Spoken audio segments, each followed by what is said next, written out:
Historical اور انوکھی دعوتوں کا واقعہ سنانا چاہتا ہوں۔ تاریخ اسلام میں یہ دو بڑی انوکھی دعوتیں ہوئیں، اور یہ دونوں دعوتیں کس کی ہوئیں؟ سبحان اللہ، نبی پاک صلی اللہ تعالیٰ علیہ وسلم کی دعوتیں ہوئیں، مگر ان دعوتوں میں میزبانی کس نے کی اور کس انداز میں کی؟ سبحان اللہ۔ حضرت عثمان غنی رضی اللہ تعالیٰ عنہ نبی پاک سے بے انتہا محبت کرتے رسول ہیں، خلیفۃ المسلمین بھی رہے۔ ایک بار نبی پاک سے عرض کی کہ حضور آپ میرے گھر تشریف لائیں، اور جب نبی پاک علیہ الصلوۃ والسلام حضرت عثمان غنی رضی اللہ عنہ کے گھر کی طرف چلے تو آپ نے کیا کیا؟ آپ پیارے آقا علیہ الصلوۃ والسلام کے پیچھے پیچھے چلنے لگے اور نبی پاک کے قدموں کو گننے لگے، ایک ایک قدم کو کاؤنٹ کرنے لگے۔ پیارے آقا علیہ الصلوۃ والسلام نے پوچھا ہے عثمان یہ کیا کر رہے ہو؟ کہ حضور میری تمنا یہ ہے کہ آج آپ میرے گھر آ رہے ہیں، آپ جتنے قدم اٹھا کر میرے گھر آئیں، میری تمنا یہ ہے اتنے قدم کی تعداد کے مطابق میں غلاموں کو آزاد کر دوں۔ پروٹوکول، عزت، نبی پاک کی تعظیم کی نیت سے کہ حضور آپ نے جتنے قدم میرے گھر کی طرف اٹھائے ہیں، ہر قدم پر اللہ کی رضا کے لیے میں ایک ایک غلام آزاد کر دوں۔ آپ نے ایسا ہی کیا، اللہ نے مال بڑا دیا تھا، کاؤنٹ کیے، سارے قدم کاؤنٹ کرنے کے بعد حضرت عثمان غنی نے اتنے غلام آزاد کیے، کھانا بھی زبردست کھلایا۔ اب کیا ہوا؟ یہ دعوت تو کمپلیٹ ہو گئی، ون آف دا بیوٹیفل وہ دعوت تھی۔ حضرت مولا علی کرم اللہ تعالی وجہ الکریم بھی اس دعوت میں تھے۔ مولا علی گھر آئے اور افسردہ ہیں۔ خاتون جنت بی بی فاطمہ کہتی آپ افسردہ سے لگ رہے ہیں، کوئی بات ہوئی ہے، کوئی معاملہ ہے؟ کہتے کہ پیارے آقا علیہ الصلوۃ والسلام کی عثمان غنی میرے بھائی نے دعوت کی، اور کیا دعوت کی! ہر قدم پر اللہ کے حبیب نے جو ان کے گھر کی طرف اٹھائے، ہر قدم پر ایک غلام آزاد کیا۔ بظاہر ہمارے پاس اتنا مال نہیں ہے، حالانکہ مولا علی کون ہے؟ نبی پاک علیہ الصلوۃ والسلام کے جگر کا ٹکڑا، بی بی فاطمہ کے شوہر ہیں، پیارے آقا علیہ الصلوۃ والسلام سے کتنا قریبی رشتہ ہے، مگر دنیاوی طور پر اتنا مال نہیں تھا۔ لیکن یہ غمزدہ نہیں تھے کہ اے فاطمہ ہمارا گھر چھوٹا ہے، ہم غریب ہیں، ہمارے پاس پیسے نہیں۔ آقا کی شان کو، نبی پاک کی دعوت کو جس شان سے حضرت عثمان غنی نے کیا، ہم اپنے آقا کو اپنے گھر بلائیں تو ایسی دعوت کیسے کریں گے؟ آج ہم بھی کسی کی دعوت میں جاتے ہیں، نارملی اسلامی بہنیں بھی مجھے پردے میں سن رہی ہیں، گھر جا کر بحث ضرور ہوتی ہے، یا تو غیبت ہو رہی ہوتی ہے کہ دیکھا اتنے بڑے لوگوں کر بھی کیسا انتظام تھا، کھانے میں یہ کمی تھی تو ہال میں یہ کمی تھی، یا تو غیبت کرتے ہیں، یا پھر شوہر کی خیر نہیں ہوتی، دیکھا اس نے کتنی اچھی دعوت کی تھی، تم تو اپنے بچے کی شادی میں ایسا خرچہ ہی نہیں کرتے ہو، کتنا زبردست کھانا تھا، کتنا زبردست انتظام تھا۔ تو دونوں طرف ہی گڑبڑ ہے نا، یعنی ہم دعوت سے ہو کر جا کر کوئی اچھا کام بھی کریں، اس کے لیے دعا کر دیں کہ جس نے کھلایا، جس نے پلایا، جس نے بلایا، ثواب کمائے نا۔ لیکن نارملی دعوتوں کے بعد ہمارے گھر میں بھی ایک میٹنگ ہوتی ہے، اور وہ میٹنگ یا تو جھگڑے پہ ختم ہوتی ہے یا گناہ پہ ختم ہوتی ہے۔ حضرت عثمان غنی کی دعوت کے بعد مولا علی کے گھر میں بھی ایک میٹنگ ہوئی تھی۔ بی بی فاطمہ کو کہتے ہیں فاطمہ میرے بھائی عثمان غنی نے نبی پاک کی دعوت کی، اور کمال کی دعوت کی، ایچ اینڈ ایوری اسٹیپ، ہر قدم پر ایک غلام آزاد کیا۔ خاتون جنت بھی تو نبی پاک کی صاحبزادی ہے نا، کہتی گھبرائیے نہیں میرے سرتاج، آپ جائیے اور نبی پاک کو بھی دعوت دے آئیے، ہمارے گھر کی دعوت دیجئے، سارا انتظام ہو جائے گا، انشاءاللہ یہ سارا کام ہو جائے گا۔ اب مولا علی بظاہر تو حیران ہیں کہ مالی کیفیت تو گھر والوں کو پتہ ہی تھی کہ اتنے غلام ہم کیسے آزاد کریں گے۔ آپ فکر نہ کریں، شاندار دعوت ہوگی، آپ خوش ہو جائیں گے، آپ جائیے اور نبی پاک سے عرض کر کے آئیں۔ اب مولا علی نے پیارے آقا علیہ الصلوۃ والسلام کی بارگاہ میں عرض کی کہ حضور ہمارے گھر پہ بھی کرم فرمائیں۔ مولا علی کا کہا کیسے ٹال سکتے ہیں، اور نبی پاک کے تو جگر کا ٹکڑا ہے نا فاطمہ، بی بی فاطمہ خاتون جنت رضی اللہ تعالی عنہا۔ آقا نے دعوت بھی قبول کی، اور صرف خود نہیں، ایک کثیر جماعت کو لے کر کہا کہ چلو آج علی کے گھر پہ دعوت ہے۔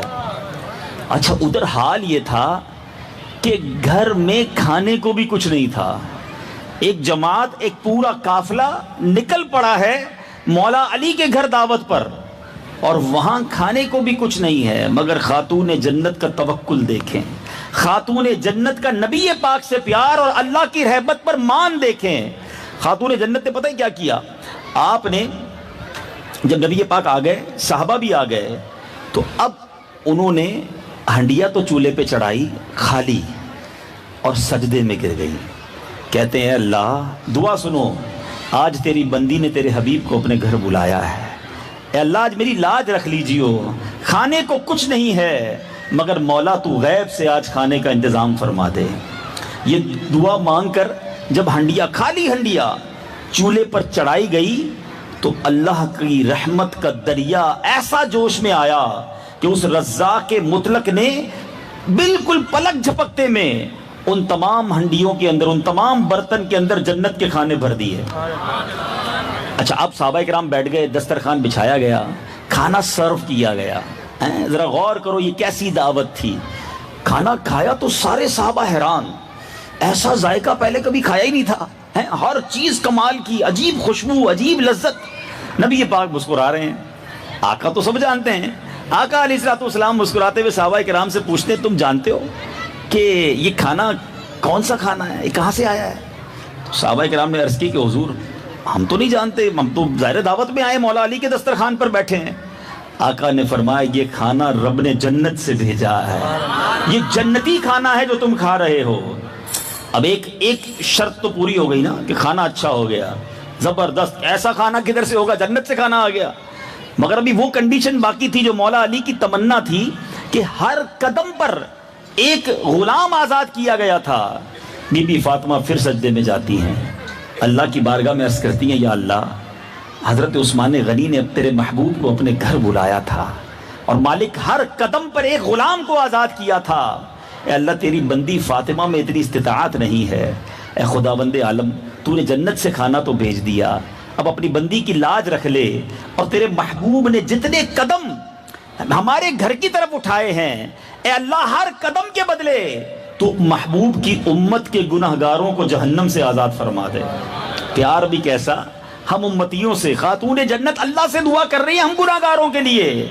اب سنو کیا ہوا، بی بی فاطمہ فارغ ہوتی ہیں دعا سے، جبریل امین نبی پاک کی بارگاہ میں حاضر ہوتے ہیں، عرض کرتے ہیں یا رسول اللہ حضرت فاطمہ کی دعا اللہ نے ایسی قبول کی ہے، آپ نے جتنے قدم ان کے گھر کی طرف اٹھائے ہیں اللہ تعالیٰ ہر قدم پر 1000 گناہگاروں کو جہنم سے آزاد فرما رہا ہے۔ یہ کیسے لوگ تھے، یہ کیسی دعوتیں تھی، یہ کیسا پیار تھا، اللہ اکبر۔ نبی پاک پر اپنا سب کچھ قربان کرنے کے لیے تیار رہتے تھے۔ تو اے میرے میٹھے اسلامی بھائیوں، حالانکہ سچی بات سیدی اعلیٰ حضرت سے پوچھو نا، یہ سارے کے سارے میزبان نہیں تھے، سبھی ہم نبی پاک کے مہمان ہیں، ہاں آقا ہی میزبان ہیں۔ سیدی اعلیٰ حضرت سے پوچھو نا، وہ کہتے ہیں آسماں خان زمیں خان زمانہ مہمان، خان کہتے ہیں دسترخوان کو، آسماں خان زمیں خان زمانہ مہمان، صاحب خانہ لقب کس کا ہے تیرا تیرا، یعنی آقا ہی کا صدقہ تو ہم کھا رہے ہیں نا۔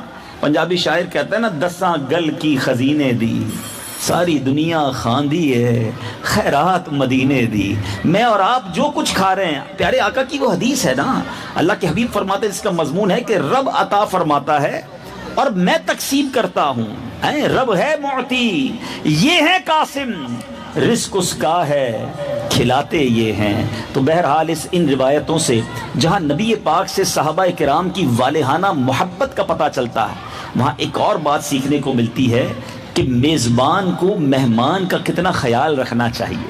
میزبان کے گھر پہ اگر مہمان آ جائے تو یہ اللہ کی رحمت ہے، ہمیں مہمان نوازی میں بڑی سعادت سمجھنی چاہیے۔ اللہ کے حبیب علیہ السلام فرماتے ہیں مہمان اپنا رزق لے کر آتا ہے اور کھلانے والوں کے گناہوں کو مٹا کر جاتا ہے، ان کے گناہ مٹا دیے جاتے ہیں۔ جس کے گھر مہمان جاتا ہے نا، وہ میزبان کے گناہ لے کر چلا جاتا ہے۔ تو جب مہمان آئے خوشی کا اظہار کریں، کوشش کریں کہ اس کی زبردست مہمان نوازی کریں اللہ کی رضا کے لیے۔ بعض اوقات تو اس لیے کھلاتے ہیں کہ میں اس کو کھلاؤں گا یہ مجھے کھلائے گا، ذرا کھانا کھلاؤں گا تو میرا کام کر دے گا، ذرا خیال رکھوں گا تو رشتہ دار ناراض نہیں ہوگا، یہ الگ الگ نیتیں ہوتی ہیں۔ اللہ کی رضا کے لیے مہمان آیا اس کی مہمان نوازی کریں۔ اللہ کے حبیب صلی اللہ علیہ وسلم فرماتے ہیں کہ جو اللہ عز و جل اور قیامت کے دن پر ایمان رکھتا ہے وہ اپنے پڑوسی کو ہرگز تکلیف نہ دے۔ جو اللہ اور قیامت پر ایمان رکھتا ہے اسے چاہیے کہ اپنے مہمان کی عزت کرے، اور جو اللہ عز و جل اور قیامت کے دن پر ایمان رکھتا ہے اسے چاہیے کہ اچھی بات کہے یا خاموش رہے. یہ تین باتیں نبی پاک نے فرمائیں کہ ہمیں پڑوسی کا خیال رکھنا ہے, مہمان کو عزت دینی ہے, اچھی بات کریں, نہیں کر سکتے تو خاموش رہیں, کسی کا دل نہ دکھا دیں, لڑائی جھگڑا نہ کریں, بری بات نہ کریں. اور مہمان, سبحان اللہ, یہاں میں ایک بڑی دلچسپ روایت, مجھے اندازہ ہے وقت کافی ہو